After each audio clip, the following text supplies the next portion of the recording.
mainly on the implication of the ruling of the United States Supreme Court. And then, of course, something about the criminal phase.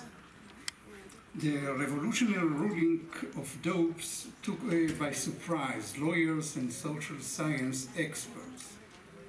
One of them observed, and I quote, in Justice Samuel Alito majority opinion in Dobbs, he provided a review of the history of abortion. The inescapable conclusion is that a right to abortion is not deeply rooted in the nation's history and tradition. On the contrary, an unbroken tradition of prohibiting abortion on pain of criminal punishment persisted from the earliest days of the common law until 1973, Alito wrote. In the future, the court may rely on its own reading of history to figure out which rights exist under the Constitution. But if the record is uncertain, the justices are far more likely to decide to allow states to decide for themselves rather than usurp the power to address a question of a profound moral and social importance that the Constitution unequivocally leaves to the people, wrote Alito. The abortion debate has two main questions. Is there a right to abortion? And is a fetus a person? Even if a right exists, this does not justify the killing of a person who is another holder of rights. In Roe, the court decided for the nation what the boundaries of a fetal personhood were in early stages of pregnancy. A fetus could not be considered a person before viability of at approximately 6 months, but state could decide during the last trimester. In Dobbs, the court changed course and allows each individual state to make its own determination. Whether the court should decide disputed realities is a deeply divisive question.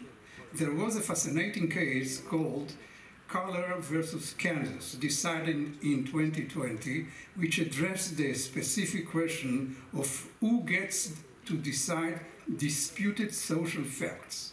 In that case, it was the boundaries of insanity. Could Kansas define mental illness and use the insanity defense differently than other states? Does there have to be one definition throughout the nation about such matters as what counts as legally insane, or can we have variation? In a decision written by Justice Elena Kogan, the court ruled that when realities are uncertain, individual state legislators could decide for themselves. The same now applies to the personhood of a fetus. The power of individual states to decide social realities within the borders is the future of many constitutional disputes.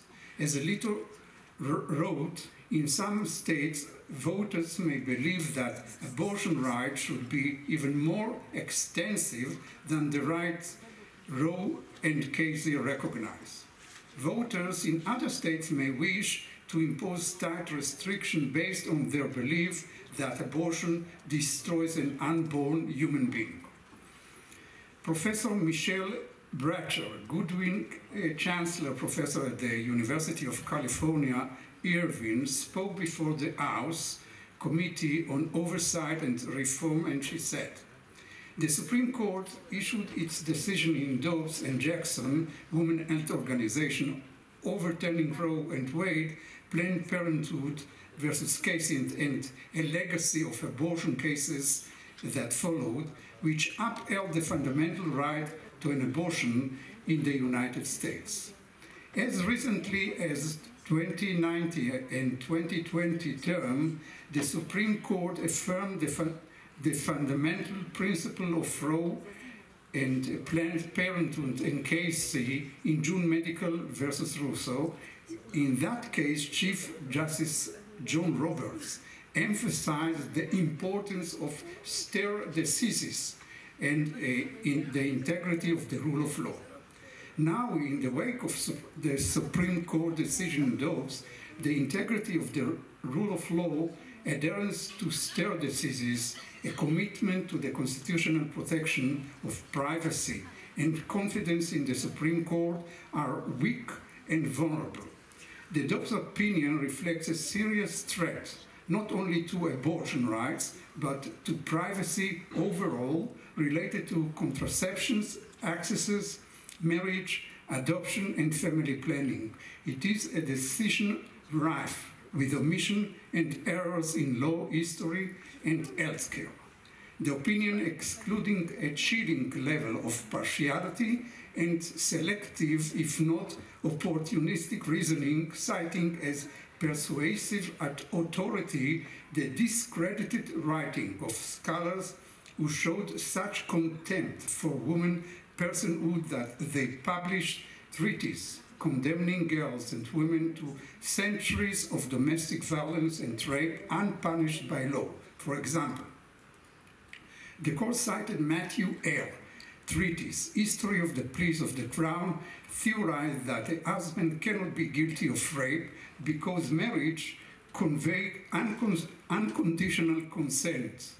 Eyre argued that fulfillment of man's sexual desire is a part of the marital contract, and a married woman had given up herself in this kind onto her husband, which she cannot retract. The court also cited William Blackstone commentaries who claimed married women's identities and legal rights should be subsumed under the broader scope of their husband identities. This ill-conceived legal reasoning helped to forge legal culture that tolerated and amplified misogyny and violence against girls and women in American households. Under those backdrops, we should understand the court's purpose to cling to these scholars not for the values of equality and civil rights enshrined in the United States Constitution or exist in the 1964 Civil Rights Act or expressed in landmark Supreme Court jurisprudence, but rather unenlightened, arcane, dark era thinking long discredited and condemned.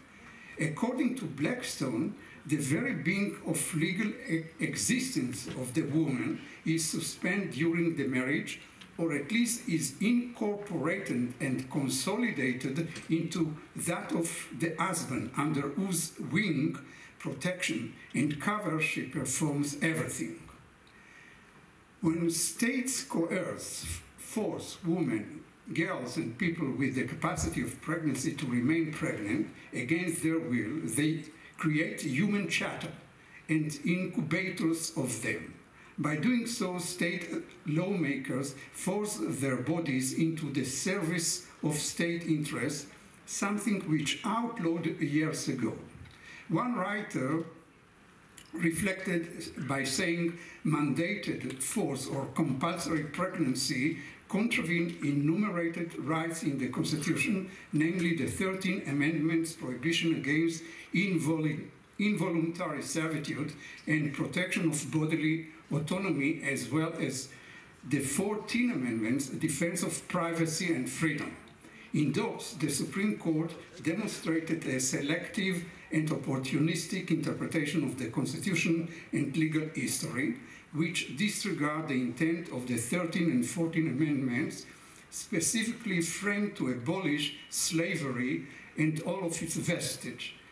It ignores the campaign of the abolitionist framers, especially their concern about black women's bodily autonomy, liberty, and privacy, which extended beyond freeing them from labor in cotton fields to shielding them from rape and forced reproduction. Today, there is a creeping criminalization and punishment of pregnant women through various legislation and abuse of prosecutorial discretion. This will further harm patient health. Such legislation includes feticide laws, statutes criminalizing maternal conduct, and statutes authorizing the confinement of pregnant women to protect the health of the fetus. Today, full scope of liberty infringing pregnancy intervention, including threats of arrest and other coercive conduct that does not necessarily lead to criminal punishment, is unknown. There is no national database at any state level keeping related to pregnant patient prosecuted under the guise of a fetal protection can be difficult to access. I would like to end my part by reflecting the status of abortion in Israel. I think my colleague, Professor Shulamit Almog of Haifa University, described this subject in a very elaborate way. She said that according to the 1977 amendment, while abortion were legally restricted, the law allowed some exemption in which an unwanted pregnancy could warrant a planned termination abortion if approved by a termination of pregnancy committee. Following the exemption recommended by the Gabay committee, the situation in which the committee may approve performing a termination of a pregnancy are based on factual circumstances such as 1, the pregnant woman's age or marital status, which means under the age of 17 or over the age of 40, or out of wedlock pregnancy. 2, pregnancy status, which means the pregnancy is a product of incest or rape. 3, medical indication of harm to the physical or mental health of the woman or the fetus. And 4, socio-economic indication. The last exemption relates to a situation in which the continuance of the pregnancy is likely to cause grave harm to the woman or her children due to difficult familiar or social circumstances in which she finds herself or which prevail in her environment.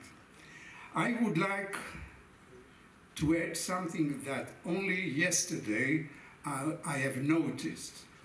I would like to cite here a short report published yesterday by the New York Times, and I quote, "During the 50 years, Roe abortion became the standard of care in many medical situations. Now, laws ban it or make it unavailable in about half of the states, usually with exception only for rape and incest or save the life of the pregnant woman. While a few states have attempted to specify conditions that qualify, the laws are generally vague and have failed to account for every possibility. With the lawmakers attempting to regulate medical procedures, medical providers say that they have to think as lawyers." And I will add that this is the main risk that America is facing today, that doctors will be unwilling and afraid, and they will need to make sure by taking an opinion of a lawyer before they are doing something. Anyhow, thank you so much.